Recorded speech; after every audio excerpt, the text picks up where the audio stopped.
नमस्ते बच्चों, मेरा नाम है तेज प्रताप और आज हम कक्षा 9 जीव विज्ञान अध्याय 5 जीवन की मौलिक इकाई पार्ट 9 ये है एक हमारा लास्ट वीडियो है इस चैप्टर का। ठीक है। अब तक लास्ट वीडियो में हमने बात करी थी कि वैक्यूल्स के बारे में हमने बात करी और राजधानी जो प्लांट सेल में क्या होती है, बड़ी होती है, एनिमल सेल में छोटी होती है। और वो क्यों बड़ी होती है उसका हमने उसमें बताया था। फिर हमने देखा कि सेल डिवीजन जो कोशिका विभाजन होता है वो कितने प्रकार के होते हैं और कोशिका विभाजन क्यों जरूरी होती है। ठीक है। जिसके दो प्रकार थे उसके बारे में हमने बात करी कि वो समसूत्र विभाजन और अर्धसूत्र विभाजन। समसूत्र विभाजन जो हमारे क्या होती है, जो दैहिक कोशिका बोलते हैं यानी सोमेटिक सेल्स बोलते हैं, उनमें होती है। और जो अर्धसूत्र विभाजन होता है वो हमारे जर्म सेल्स में होता है। ठीक है। ठीक है, जर्म सेल्स में उसमें पाया जाता है। तो आज की इस वीडियो में हम बात करते हैं इस चैप्टर का पूरा सार देखते हैं हम कि अब तक हमने क्या क्या सीखा। ठीक है, क्या क्या बात हुई। स्टार्टिंग हमने बात करी थी सेल कोशिका को क्या बोला जाता है, जीवन की मौलिक एक मूलभूत संरचनात्मक इकाई बोला जाता है। और इसको साथ साथ में क्या मूलभूत क्रियात्मक इकाई भी बोला जाता है। क्यों बोला जाता है, क्योंकि हमने स्टार्टिंग में हमने देखा था कि जब फर्स्ट टाइम जब रॉबर्ट हुक ने 1665 में क्या करता, जो पेड़ की जो छाल होती है कॉर्क से क्या करता, उसमें हमने सूक्ष्मदर्शी में देखा था कि जो बॉक्स बॉक्स में देखे थे उन्होंने उसका नाम क्या दिया था, सेल बोला था। और सेल का मतलब होता है एक छोटा कमरा। ठीक है। तो वहीं से क्या होती है, उन्होंने क्या की सेल सेल की वहां से क्या हुई, सेल की खोज हुई। फिर बाद में जो एंटन वॉन ल्यूवेनहॉक थे, उन्होंने उसके बाद क्या करा, जीवित सेल के बारे में उन्होंने बात करी जिनमें उन्होंने जो क्या होता है, जो पानी में पाए जाते हैं जो माइक्रो ऑर्गेनिज्म होते हैं उनका स्टडी करते हुए उन्होंने बोला कि उन्होंने क्या किया, सेल सेल को उनमें देखा। ठीक है। तो यानी जो रॉबर्ट हुक ने क्या कहा था, वो तो उन्होंने नॉन लिविंग यानी डेड सेल में देखा था सेल को, डेड सेल में। और जो एंटन वॉन ल्यूवेनहॉक था उन्होंने लिविंग सेल को देखा था फर्स्ट टाइम। ठीक है। तो ये तो थी सेल के। फिर हमने फिर बात करी धीरे धीरे कोशिका के जो चारों ओर की प्लाज्मा झिल्ली होती है। ठीक है। और जो क्या करती है, जो लिपिड्स और प्रोटीन की बनी होती है। कौन, जो प्लाज्मा मेम्ब्रेन होती है सेल के चारों ओर, वो क्या होता है, लिपिड्स और प्रोटीन की बनी होती है। और कोशिका झिल्ली कोशिका का सक्रिय भाग होता है। ठीक है, यह एक्टिव भाग होता है। ठीक है। और यह पदार्थों की गति को मतलब कि मेंटेन करती है, यानी अंदर बाहर करती है, दोनों के एनवायरनमेंट के हिसाब से क्या मेंटेन करती है। और पादप कोशिका में कोशिका झिल्ली के चारों ओर क्या होती है, कोशिका भित्ति होती है। ठीक है। तो पादप कोशिका में क्या होती है, जो कोशिका भित्ति होती है, जो प्लाज्मा मेम्ब्रेन होती है, उसके चारों ओर क्या होती है, कोशिका भित्ति होती है। ठीक है। वो ओनली पादप सेल में होती है। उसका पहला डिफरेंस हम बात करेंगे पादप कोशिका और जंतु कोशिका में।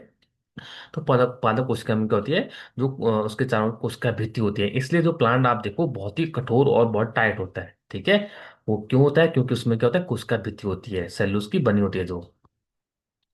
स्टार्ट उसके बाद हमने फिर हमें बात करी थी कुछ एक्सपेरिमेंट में हमने देखा था जिसमें हमें जब जो ओनन की पील था उसमें आप जब देखेंगे तो इस प्रकार की उसमें संरचना दिखाई देंगी। ठीक है। तो ये क्या आता है, किसके ब्रिक की तरह, ईंट की तरह आप दिखाई देंगे।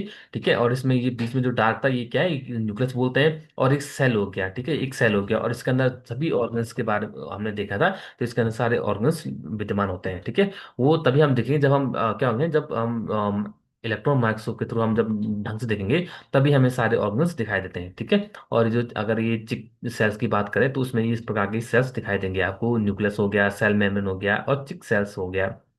ठीक है, ये दिखाई देंगे। फिर हमने ये बात करी थी कि जो ह्यूमन में जो होता है, ह्यूमन ह्यूमन के प्रकार क्या होता है, एक बहुकोशिका है। ठीक है। तो एक कोशिका में तो क्या होता है, एक सिंगल सेल होती है, जैसे बैक्टीरिया की बात करें इसमें खाली एक ही सेल होती है। बट लेकिन अगर जब मल्टी सेलर की बात करें, जैसे ह्यूमन की बात करें, तो ह्यूमन में क्या होता है, अलग अलग सेल्स होती हैं। ठीक है। अलग अलग क्या होती हैं, सेल्स होती हैं। यानी जो मसल्स को बनाने वाली मसल सेल्स होती हैं ये अलग होंगी। और ब्लड सेल्स यानी जो हमारे ब्लड, जो हमारी जो बॉडी में जो ब्लड होगा उसके लिए ब्लड सेल हो गया। और हमारी बॉडी में जो नर्वस सिस्टम पूरा फैला हो रहता है, जिससे क्या होती है, सिग्नल्स का ट्रांसफर होता है, जो हमारी बॉडी में जो मैसेज का काम कन्वे का काम करता है। यानी जो हम सोचते हैं या हाथ ऊपर करते हैं या आंख आंख को क्या करते हैं, मन खुला करते हैं या बोलते हैं, तो जो भी एक्टिविटी होती है ये हमारे माइंड से सोचने वाला हो गया, सोचना समझना, जितने भी जो थिंकिंग प्रोसेस हो गया, चलना फिरना लिखना, तो ये सारी क्या होती है, ये माइंड से कनेक्ट होती है। ठीक है। यानी जो ऑर्डर देगा तो वो क्या माइंड से देगा, तो वो किसके, इस नर्व के थ्रू क्या होता है, सिग्नल प्रोवाइड किया जाता है। तो ये क्या होते हैं, ये हमारे बॉडी में जितने, तो उसका क्या है, नर्व सेल्स हो गया। और फैट के लिए फैट सेल हो गया, जितने हमारे बॉडी में फैट होता है उसके लिए फैट सेल हो गया। फिर बोन सेल हो गया। ठीक है। ये सब ये क्या है, ये सेल है। ठीक है। जो हमारे, जिससे क्या होता है, हमारी बॉडी में ये पूरे चीज बनते हैं। और बोन सेल यानी जो हमारी बॉडी जितने भी क्या है, हड्डियां हैं, वो इस बोन सेल की क्या है, बोन सेल से क्या बनती है, बोन सेल से ही पूरे हमारी बॉडी में हड्डियां का निर्माण हुआ है। ठीक है। साथ में हम अगर हम बात करें मेल और फीमेल में, मेल में आपको देखो स्पर्म सेल होती है जो जिसे हम मेल मेल के लिए रिप्रेजेंट करते हैं, और ओवम यानी फीमेल में ओवम, ओवम की बात करें, ये ओवम सेल हो गया, ठीक है। तो ये सभी प्रकार, ये क्या है, ये भी क्या है, सेल है। बट ये क्या है, ये बहुकोशिकीय जीवों में पाए जाते हैं। जैसे ह्यूमन की बात करें तो ये सब क्या होती है, ये सब हमारी बॉडी को बनाने का काम करती है। फिर हमने बात करी, एक तो हमने अभी हमने हम बात करी थी क्या, कि जो नंबर के आधार पर हमने एक कोशिका और बहुकोशिका के बारे में हम बात करी थी, नंबर के आधार पर, ठीक है। जब सेल का डिवीजन जब हम बोलेंगे, सेल के प्रकार हम बात करेंगे, तो नंबर के आधार पर हम बोलेंगे कि एक कोशिका और बहुकोशिका, ठीक है। फिर हम बात करते हैं बहुकोशिका में उत्पत्ति, सॉरी, फिर हम बात करेंगे सेल में उत्पत्ति के आधार पर, हम बोलेंगे कि उत्पत्ति यानी ओरिजिन के आधार पर हम बोलेंगे। तो सेल में दो प्रकार के फिर से दो में डिवाइड करते हैं, किसमें दो करते हैं, किसमें करते हैं हम, दो में, यानी प्रोकैरियोटिक और यूकैरियोटिक में डिवाइड करते हैं, ठीक है। यानी एक में पुराना क्या होगा, न्यूक्लियस होगा, तो उसे प्रोकैरियोट बोल देंगे, और जो बाद में जो सेल बन जो बाद में जो बना उसके हम यूकैरियोट बोलेंगे, ठीक है।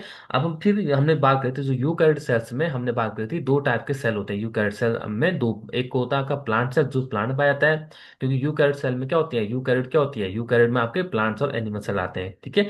अब यूकैरियोट सेल में आप देखो, इसमें दो प्रकार के सेल होते हैं, एक हो गया प्लांट सेल, दूसरा हो गया आपका एनिमल सेल, ठीक है।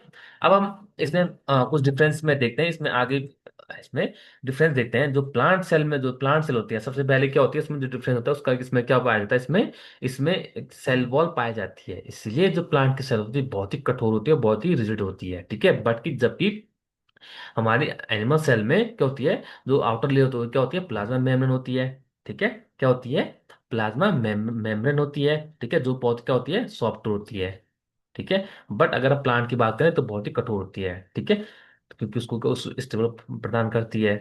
तो मैं पहला डिफरेंस क्या हो गया, एनिमल सेल्स में सेल वॉल अब्सेंट होती है और प्लांट सेल में सेल वॉल पाई जाती है। दूसरा इसमें ये देखेंगे हम, प्लांट सेल में जो होता है वैक्यूल का साइज क्या होता है, बहुत ही ज्यादा बड़ा होता है, और एनिमल सेल में क्या होता है, छोटा सा एक वैक्यूल थोड़ा सा होता है, ठीक है।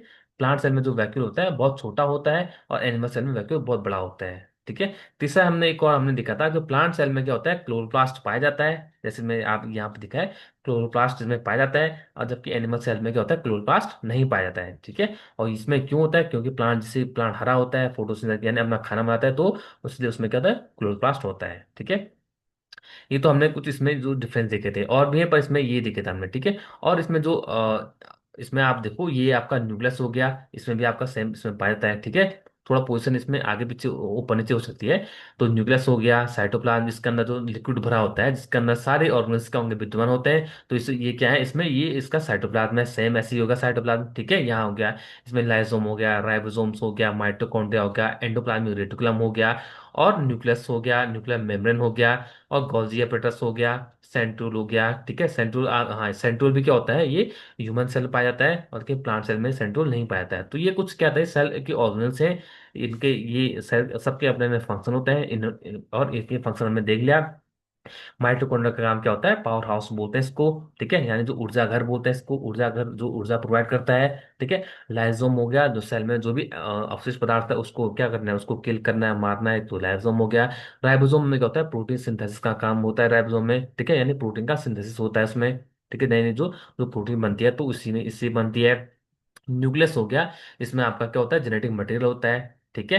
जो हमारे जो पेरेंट्स से जब डॉटर जो बच्चों में जब क्या होती है, जो जो लक्षण क्या होते हैं, ट्रांसफर होते हैं, वो न्यूक्लियस में जो डीएनए होता है उसी में क्या होता है, स्टोर रहता है। और न्यूक्लियर में एनवलप हो गया, जिसके चारों ओर होता है, और साथ में इसमें क्या होता है, एंडोप्लाज्मिक रेटिकुलम होता है। ये दो प्रकार होते हैं, स्मूथ और रफ, जिनका अलग अलग अपने फंक्शन होते हैं। गोल्जी बॉडी जो सेल में क्या करती है, जो भी आपका जो क्या होता है, जो पदार्थ होता है या जो प्रोटीन होता है उसको टारगेट तक पहुंचाने का काम कौन कौन करता है, गोल्जी बॉडी हो गया। प्लाज्मा मेम्ब्रेन जो सेल को क्या होता है, एक स्टेबल प्रदान करता है, और उसको क्या करता है, अच्छे से उसको क्या करता है, कन्वे करता है, ठीक है। और फिर ये हो गया।